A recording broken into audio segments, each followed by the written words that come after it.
মালদা উত্তরের বিজেপি প্রার্থীর যোগ্যতা নিয়ে প্রশ্ন তুললেন মালদা উত্তরের তৃণমূল প্রার্থী প্রসূন ব্যানার্জি। রবিবার রতুয়া বিধানসভা এলাকায় ভোট প্রচারে এসে এমনটাই মন্তব্য করেন তিনি। এদিন সকাল 11টায় রতুয়ার শামসি মতিগঞ্জ কালী মন্দিরে পুজো দিয়ে সারাদিনের ঠাসা কর্মসূচি নিয়ে ভোট প্রচার শুরু হয়। রতুয়া বিধানসভা এলাকার শামসি গ্রাম পঞ্চায়েত, চাঁদমণি 1 ও চাঁদমণি 2 গ্রাম পঞ্চায়েত এলাকায় রোড শো করেন।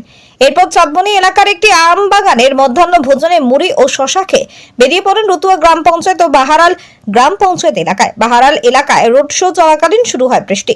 তবে এই বৃষ্টিকে উপেক্ষা করে বাহারালে আদিবাসী নৃত্য ও ধামসা মাদল নিয়ে গোটা বাহারাল পঞ্চায়েত এলাকায় পরিক্রমা করে এই দিনের ভোট প্রচার পর্বের সমাপ্ত হয়। এই দিনের রোড শো কর্মসূচিতে উপস্থিত ছিলেন তৃণমূল জেলা চেয়ারম্যান তথা রতুয়ার বিধায়ক সমর মুখোপাধ্যায়, জেলা সভাপতি আব্দুর রহিম বক্সি, জেলা পরিষদের সহ সভাধিপতি এটিএম রফিকুল হোসেন, রতুয়া 1 নম্বর ব্লক তৃণমূল কংগ্রেসের ব্লক সভাপতি অজয় কুমার সিনহা, মালদা জেলা পরিষদের শিক্ষা কর্মাধ্যক্ষ ফজলুল হক সহ দলের অন্যান্য নেতা কর্মীরা।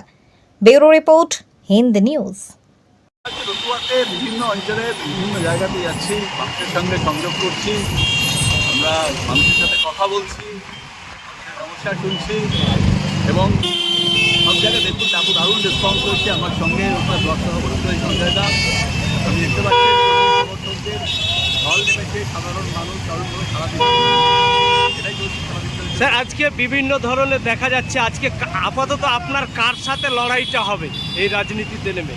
আমি প্রথমে একটা কথাই বলেছি যে তৃণমূল কংগ্রেস এত শক্তিশালী একটা দল, আমাদের প্রতিপক্ষ যে দুজন আছেন তার মধ্যে গত একজন জিতেছিলেন, তো আপনি দেখছেন তার অবস্থা কী হয়েছে। একদম মানে যে কোনো জিনিস বলার পরে গলা শিরা খুলে উত্তেজিত হয়ে যাচ্ছেন, লড়াই দিয়ে আসতে পারছেন। মানুষ তো বলছে যে তৃণমূল কংগ্রেসের সঙ্গে লড়াইতে প্রতিপক্ষরা মাঠেই নেই। আমরা বলছি খেলা হবে, প্রতিপক্ষ মাঠে আসতেই ভয় পাচ্ছে।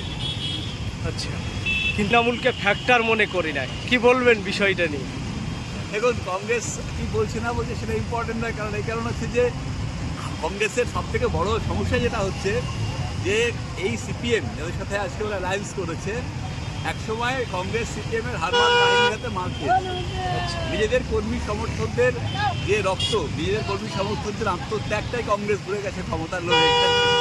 তো ন্যাচারালি কর্মী সমর্থকরাই বলছেন যে না, এই জোটটা আমরা চাই না। কারণ অ্যাকচুয়ালি একসময় তো আপনি জানেন 34 বছরে সিপিএমের হাতে আমতাতে 12 জন কংগ্রেস কর্মীর হাত কেটে নেওয়া হয়েছিল। পারবেন আজকে যারা এখানে কংগ্রেস করছিল হাতগুলো সুযোগ বাচ্চা জানাতে? তাহলে নিজেদের যারা কর্মীদেরকেই সম্মান করতে পারে না, তারা কি বলবে সেটা নিয়ে মানুষ ভাবছে না। একদম এইখানে যে বিজেপির একটা যেটা বলছে যে তৃণমূলকে 3 নম্বরে রাখবো, যেহেতু বাইরের ক্যান্ডিডেট, কি বলবেন বিষয়টাকে? আসলে এই ভাই ভদ্রলোক যিনি বলছেন, তিনি আপনারা জানেন যে 2011 সাল পর্যন্ত এই অঞ্চল, এই জেলাতে এবং উত্তরবঙ্গের মধ্যে হারমাদের সবচেয়ে শ্রদ্ধ নেতা ছিলেন। উনি হারমাদ বাহিনীর সংগঠক ছিলেন, পরিচালনা করতেন। তখন শুধুমাত্র রামকে গালাগালি করতেন, এখন রামে এসে বামকে গালাগালি করেন। তো মানুষ জানে যে এই ভদ্রলোক ক্ষমতার জন্য যে কোনো ন্যারেটিভ বলতে পারেন। এবং সবথেকে বড় কথা হচ্ছে যে যোগ্যতা, যে একটা মানুষের কি যোগ্যতা আছে সেটা 5 বছরে মানুষ দেখে নিয়েছে। সংসদে গিয়ে কথা বলতে পারেন না, ওর পার্টি ওকে কথা বলতে দেয় না, কাজ করতে পারেন না, কাজ করতে পারেন না। ওনার প্রধানমন্ত্রী নরেন্দ্র মোদী বেনারস থেকে লড়াই করেন, মোদীকে গিয়ে বলতে কাউকে চাকরিটা চলে যাবে। সুতরাং ওনার যে সমস্ত প্রলাপ উনি বকছেন, মানুষ বুঝতে পারছে ফ্রাস্ট্রেশনে ভুগছেন। বয়স হয়েছে, আমরা বলছি বিশ্রাম নিন, 4 তারিখে সম্মান দিয়ে হারিয়ে দেবো। ধন্যবাদ।